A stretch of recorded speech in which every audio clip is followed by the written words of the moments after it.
Hello everyone, this is Cyber Aquarius, and this video is an in-depth overview of Marineland's Emperor series of power filters.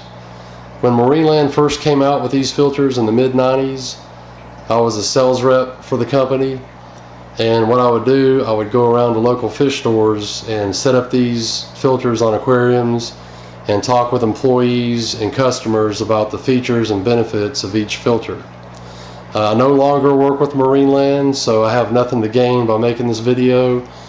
I've used these filters for years and I know them inside and out. I just wanted to make a video so that if you're interested in these, you'll know what you'll be getting. I also want to talk about some of the pros and cons versus other types of filtration. Well, there are two models. The Emperor 280, which flows 280 gallons of water per hour and is rated for aquariums up to 50 gallons. And the larger unit, the Emperor 400, filters 400 gallons of aquarium water per hour and is rated for aquariums up to 90 gallons. Both filters offer 3 stages of filtration: mechanical, chemical, and biological. The mechanical aspect is achieved with a replaceable filter cartridge, and it also contains Marineland's black diamond activated carbon. I change these out every 2 weeks. You might want to change them out more frequently if you have a heavier bio load, or less frequently if you have a moderately stocked aquarium. Just whenever the filter pads get real nasty or start to get nasty, you want to change them out. And I have the 280 and the 400 set up on this 75-gallon aquarium. I'll show you we'll take a better look at them here. Move these out of the way. Here's the Emperor 400, and it has a hinged access lid so that you can reach the mechanical chemical cartridges here in the back. They just slide right out and pop a new one in. And the Emperor 400 has 2 of those, as well as 2 media baskets that are able to hold 4 ounces of media. I have one of these right here that I can show you. You can put the media of your choice in here. They pop right open. Very easy. Just open it up. You can pour your carbon or pack it with peat or crushed coral, ammonia chips, ammonia rid chips, something like that. Really, it's up to you. And you just, after you put your media in there, you close it back tightly and just slide it in the slot behind the mechanical pad. Both units also have the bio wheel. The Emperor 400 has 2, and this is the most important aspect of this filter. It revolutionized the power filter industry when Marineland came out with these.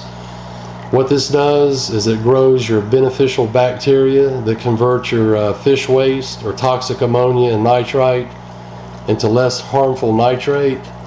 I'm not going to go in depth on the nitrogen cycle. There are a lot of videos and information online that you can read about. Just type in nitrogen cycle on Google or your favorite search engine and read about it. Read up on it if you're new to the hobby.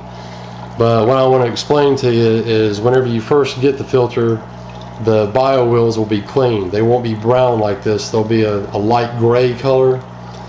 And whenever they turn brown, that's good. That's the bacteria growing on them. And you never want to clean these wheels under chlorinated tap water. They'll start to slow down over time, and you have spray bar units that can adjust the flow of these. It can make them spin a little slower, a little faster, but I just kind of keep mine just about right there, just keep them rotating at mid speed. In a bio wheel that's rotating, any revolutions per minute is working. So I mean, it could be creeping along real slow like this. As long as it's moving, it's working. So remember, never clean your bio wheel. You want them to get brown looking. And whenever you're doing a water change on your aquarium, if your filter loses prime, you don't want to just let them sit there. If you're toting buckets and it's taking you quite a while to fill your aquarium back up. So what you can do is you can just lift these out, point the spray bar down, but these just come right out, and you can put them in your aquarium and let them float around while you're doing your water change. You don't want them to dry out. Another thing that I thought would be pretty neat, if some local fish stores would do this, or maybe somebody in a cichlid association or aquarium association, you could set up a Emperor 400 or 280 or whatever, and actually culture the biowheels for customers or your friends. You could put them on a fish tank and just run them for a while, let them get cultivated with bacteria, and then when somebody comes in your store to buy Emperor 280 or 400, you could take the new biowheels out and exchange them for the ones on your tank, and your customer would walk away with a cultured biowheel, and they could add fish right away. And that's just something I wish a lot of people would take into consideration and start doing. I think some people are actually doing that. I've read that before, that you can buy a cultured biowheel. So I mean, you could do it for your friends. And, you know, if you had a tank sitting around with some nasty fish in it, and you just want to culture a biowheel for them before they get their aquarium set up, you know, they'll be that far ahead of the game. The Emperor 280, of course, has one spray bar driven biowheel. It has the mechanical filtration pad, the media container for your carbon, the 4-ounce media container, and the biowheel. Both units have an intake tube. I have one here that hasn't been cut down. This thing's really long. I mean, it's probably 28 to 30 inches long, so you can get in, you know, down deep inside of some tall aquariums. And the tube has a mid intake strainer that you can adjust by opening it up like this. Now, if you want to filter water from the mid levels of your aquarium as well as the lower levels, you can do that. But to me, this intake lever is sort of an eyesore, and it's easily removed. You can just pop it right off. This comes right off. You can put it right back on. But if you have a black background, as I do, the moonlights are on right now, but had to wait till the kids went to bed so I could do this video. You can take that gray intake adjustment off, and it doesn't stick out. The intake tube will blend in with your background. So that's just something to keep in mind, something I've done. Now, as far as other forms of filtration, the biowheel, as far as a fish-only aquarium, I mean, it's unsurpassed, because the biowheel doesn't compete with your fish for dissolved oxygen in the aquarium. It uses oxygen in the atmosphere, the same oxygen that you and I breathe. So that's one bonus with using a wet-dry filter, such as the biowheel. Your bacteria aren't competing with your fish for the dissolved oxygen. They can take it right out of the air, and I mean, that's just unsurpassed as far as biological capability.